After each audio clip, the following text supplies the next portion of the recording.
इस वक्त की बड़ी खबर किसान आंदोलन को लेकर, जो किसान पिछले 50 दिनों से अपनी लड़ाई को जारी रखे हुए थे, तीनों कृषि कानूनों को वापस लेने की मांग कर रहे थे, लेकिन सरकार के कुछ विषयों पर संशोधन जारी थे। लेकिन आज सुप्रीम कोर्ट ने तीनों कृषि कानूनों पर रोक लगा दी है। अगले आदेश तक के लिए यह रोक लगाई गई है।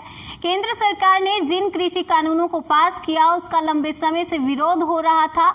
दिल्ली की सीमा पर हजारों की संख्या में किसान आंदोलन कर रहे हैं। मंगलवार की सुनवाई में किसानों की ओर से पहले कमेटी का विरोध किया गया, कोर कमेटी के सामने ना पेश होने को कहा। हालांकि सुप्रीम कोर्ट ने कड़ा रुख बरता और कहा कि अगर मामले का हल निकालना है तो कमेटी के सामने पेश होना होगा।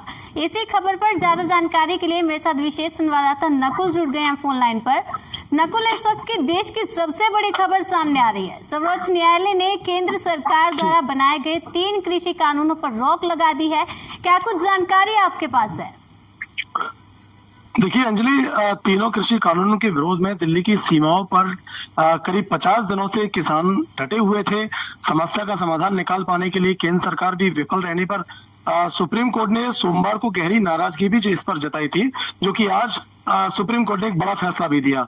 मुख्य न्यायाधीश जो एस बोबडे से जब केंद्र की ओर से अटॉर्नी जनरल के वेणुगोपाल ने अपील करते हुए कहा था कि वह कोई भी आदेश आज जल्दबाजी में पारित नहीं करे और इस मामले में कुछ और वक्त दिया जाए, तो सीजेआई ने बरसते हुए कहा था कि हमने आपको बहुत वक्त दे दिया, हमारे धैर्य पर आप लेक्चर न दें, हम यह तय करेंगे कि आदेश कब पारित किया जाए।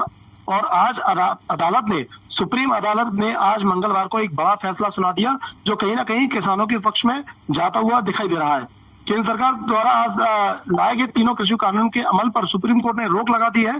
फिलहाल चीफ जस्टिस की ओर से अगुवाई वाली बेंच ने इस मामले की सुनवाई करते हुए कानूनों पर रोक लगाई, साथ ही एक कमेटी का गठन भी किया है, जो कि सरकार और किसानों के बीच कानूनों पर जारी विवाद को समझेगी और सर्वोच्च अदालत के सामने अपनी रिपोर्ट को सौंपेगी।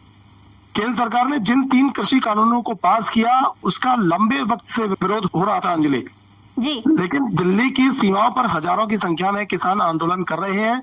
इसी के बाद मामला सुप्रीम कोर्ट के पास जा पहुंचा था।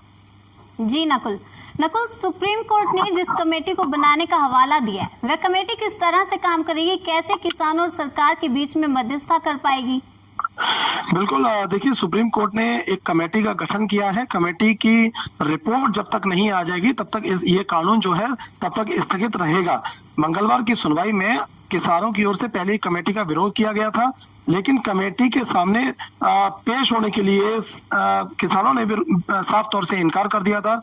लेकिन मंगलवार को आज जो सुनवाई जिस तरह से सुप्रीम कोर्ट के बेंच में हुई है, तो किसानों ने इस पर भी अपना सहमति जाहिर की है और ये जो कमेटी काम करेगी, इसमें पूरी तरह से निष्पक्ष तरीके से पूरा काम होगा, जिसमें किसानों के जो कृषि कानून का जो समर्थन कुछ किसान कर रहे थे उनको भी सुना जाएगा और जो विरोध कर रहे थे उनको भी सुना जाएगा। सुनने के बाद में पूरा कमेटी एक निर्णायक भूमिका तय करेगी, एक रिपोर्ट पेश करेगी सुप्रीम कोर्ट के सामने। तब तक ये जो सुप्रीम कोर्ट का जो फैसला इस कानून पर तब तक स्थगित रहेगा। अंजलि जी नकुल, सुप्रीम कोर्ट के इस फैसले से किसानों के आंदोलन पर क्या असर पड़ता हुआ दिखाई दे रहा है? देखिए, जहां तक लगता है कि किसानों का जो विरोध प्रदर्शन है कहीं ना कहीं इन 3 कृषि बिलों को वापस लेने के लिए पुरजोर रहा है। अब देखने वाली बात ये होगी कि किसान क्या इस कमेटी की जो रिपोर्ट आने वाली है उस पर अपनी सहमति जाहिर कर पाते हैं या नहीं कर पाते हैं, ये तो आने वाला समय ही तय करेगा। लेकिन कहीं ना कहीं मोटा मोटी अगर आप बात करेंगे तो कहीं ना कहीं हो सकता है कि किसान इसके प्रति अपना झुकाव भी दिखा रहे हैं इस कमेटी के लिए, और जो भी आगे कमेटी अपना रिपोर्ट सौंपेगी उसमें कहीं ना कहीं किसान सहमत भी हो सकते हैं। जी नकुल, जानना चाहेंगे सुप्रीम कोर्ट द्वारा जिस कमेटी का गठन किया गया है उनमें किन लोगों को शामिल किया गया है? अंजलि, सुप्रीम कोर्ट द्वारा जिस कमेटी का गठन किया गया है उसमें कुल 4 लोग शामिल हैं, जिनमें भारतीय किसान यूनियन के भूपेंद्र सिंह मान, डॉक्टर प्रमोद कुमार जोशी, अशोक गुलाटी जो कृषि विशेषज्ञ हैं, और अनिल घनवंत शामिल हैं। यह कमेटी अपनी रिपोर्ट सीधे सुप्रीम कोर्ट को ही सौंपेगी। जब तक कमेटी की रिपोर्ट नहीं आ जाती तब तक कृषि कानूनों के अमल पर रोक जारी रहेगी। गौरतलब है कि बीते दिन की सुनवाई में केंद्र सरकार की ओर से अदालत में कृषि कानूनों के अमलीकरण पर रोक लगाने पर आपत्ति जताई गई थी। साथ ही केंद्र ने कहा था कि ऐसा करना ठीक नहीं होगा। अभी सरकार किसानों में बातचीत हो रही है।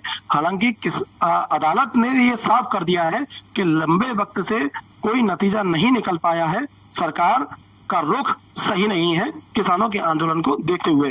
तो कहीं ना कहीं ये जो पूरी कमेटी तैयार की गई है, किसानों के संगठन से भी इसमें लिए गए हैं और अब ये भविष्य तय करेगा कि ये रिपोर्ट कहां तक अपनी इस रिपोर्ट को सौंपती है, किसानों के फेवर में जाता है या किसानों के विरोध में जाता है।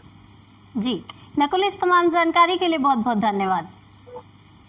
केंद्र सरकार द्वारा लाए गए तीनों कृषि कानूनों के अमल पर सुप्रीम कोर्ट ने रोक लगा दी है। चीफ जस्टिस की अगुवाई वाली बेंच ने इस मामले की सुनवाई करते हुए कानूनों पर रोक लगाई।